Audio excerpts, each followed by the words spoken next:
Hallelujah! সবাইকে জয় যিশু, ঈশ্বরের গৌরবুক। তো আমি যেমন রোজ যেমন রুটিন অনুসারে পিতার বাক্যতে আসি, আজকেও সেরকম বাক্যতে আসতে পেরেছি, পিতার আরাধনাতে আসতে পেরেছি।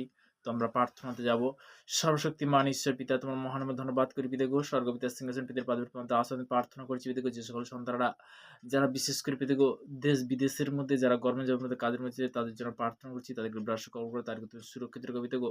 আমার ভারতবর্ষে যে বিশেষ করে যে ইন্ডিয়ান সৈনিক পিতাগো তাদের জন্য প্রার্থনা করছি, বিভিন্ন কাজ থেকে পিতাগো তারা যে মুহূর্তে যে ভারতের জন্য যে সেবা করছে পিতাগো, তাদেরকে তুমি দীর্ঘায়ু তুমি আশীর্বাদে পরিণত করো পিতাগো। তুমি কৃপা করো পিতাগো। পিতাগো সর্বদা পিতাগো আজকের যে 2025 সাল যে আ আগানোর সাল আছে পিতাগো, 2026 সাল পিতাগো তুমি আরো তুমি আশীর্বাদ করো তাদেরকে। তারপর আরো নতুন বার্তা, নতুন শিক্ষা তুমি দিবে যিশুর নাম দিয়ে। পিতা, পুত্র, পবিত্র আত্মার নাম থেকে চালাম। Amen, amen. সবাইকে জয় যিশু, ঈশ্বরের গৌরব হোক। তো আমরা বাক্যতে যাব। মথিলিখিত সুসমাচার তার ৬ অধ্যায় ৬ অধ্যায় ১৭ পদে ১৭ এবং ১৮। কিন্তু তুমি যখন ১৮ পদে ৬ অধ্যায় ১৯ তোমরা পৃথিবীতে আপনাদের ধন সঞ্চয় করিও না, এখানে তো কীটে ও মরচা ক্ষয় করে এবং এখানে চোরের সিদ্ধি কেটে চুরি করে, কিন্তু স্বর্গে আপনাদের জন্য ধন সঞ্চয় করো। তো তেমনি সেখানে কীটে ও মরচায় ক্ষয় করে না, সেখানে চোরে ও সিদ্ধি কেটে চুরি করে না। হালেলুয়া! প্রভু স্তুতি হোক। এখানে প্রভুর বাক্য দ্বারা আমরা জানলাম যে একটা বাক্যের মধ্যে আমাদেরকে জানতে হবে ঈশ্বরের গৌরব হোক। তো এখানে প্রভুর বচন কি বলছে, যে আমরা যদি ঈশ্বরের জন্য, পিতা পরমেশ্বরের জন্য বলতে কি, যদি আমরা যখন প্রভাতে আসছি, পিতার কাছে আরাধনাতে আসছি, বলতে কি সেখানে চোরের সিদ্ধি কেটেও চুরি করে না। তো আমরা যখন পিতার জন্য যে টাইমটা দিচ্ছি, ঈশ্বরের জন্য যে টাইম দিচ্ছি, তখনই বলতে পিতা আমাদেরকে কি করে, আশীর্বাদ করে, তাই না? তো তেমনি বাক্য থেকে আজকের বলতে কি সুন্দর বাক্য রয়েছে। হালেলুয়া! গীত সংহিতা, আমরা গীত সংহিতাতে যাব। ১১২ অধ্যায় প্রভুর বচন বলছে, তোমরা সদর প্রশংসা করো।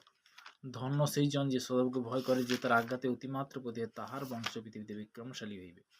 সরল লোকের জন্য গোষ্ঠী ধন্য হইবে, তার গৃহে ধন্য আশ্রয় থাকে, তার ধার্মিকতার নিত্যস্বীয়।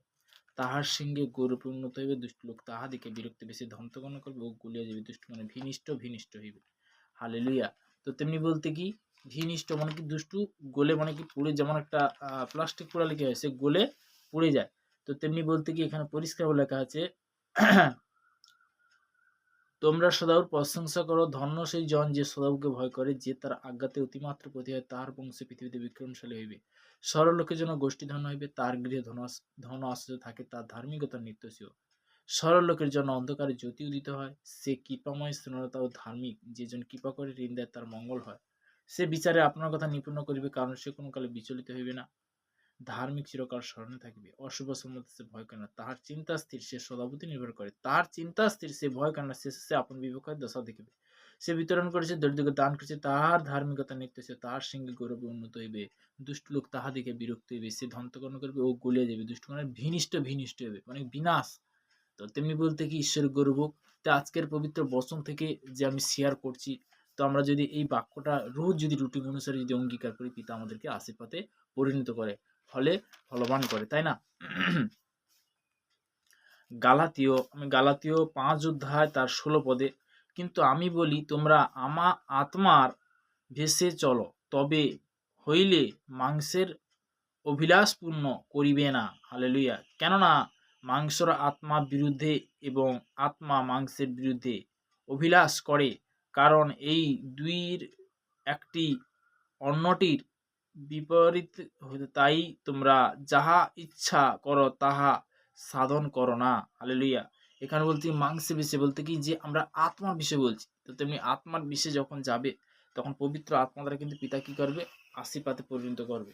অনেক ব্যক্তি দেখবে প্রার্থনা করার জন্য বলতে কি, যে আত্মা চাইছে কিন্তু শরীর দুর্ব। তো তেমনি বলতে কি, অনেকে প্রার্থনাতে আসতে পারে না। কিন্তু আমাদের কি করতে হবে, প্রথম আজ্ঞা তোমার ঈশ্বর সদাবকে প্রেম করো, দ্বিতীয় আজ্ঞা বলতে কি, পাড়া প্রতিবেশীকে। তো তেমনি বলতে প্রথম আজ্ঞা তোমাকে পালন করতে হবে সবার জন্য, তারপরে কি প্রার্থনা করতে হবে, পিতার কাছে আগে আসতে হবে। তো আমরা সেই প্রার্থনাতে যাব। লাস্ট প্রার্থনাতে সর্বশক্তিমান ঈশ্বর পিতা তোমার মহান আমি ধন্যবাদ করি পিতা স্বর্গপিতার সিংহাসন পিতার পাদুর তোমার দাস হতে প্রার্থনা করছি যে সকল সন্তান আজকের পজিটিভের বাক্য পজিটিভের বার্তা তারা শুনবে পিতা তাদেরকে তুমি আশীর্বাদ করো তাদেরকে তুমি কৃপা করো পিতা তুমি কৃপাবান ঈশ্বর পিতা তুমি সর্বশক্তিমান ঈশ্বর পিতা পিতা এই প্রার্থনা মিষ্টিমের মহান যিশু নাসেরের নাম থেকে ছিলাম আমেন আমেন আমেন। সবাইকে জয় যিশু ঈশ্বরের গর্ব হোক।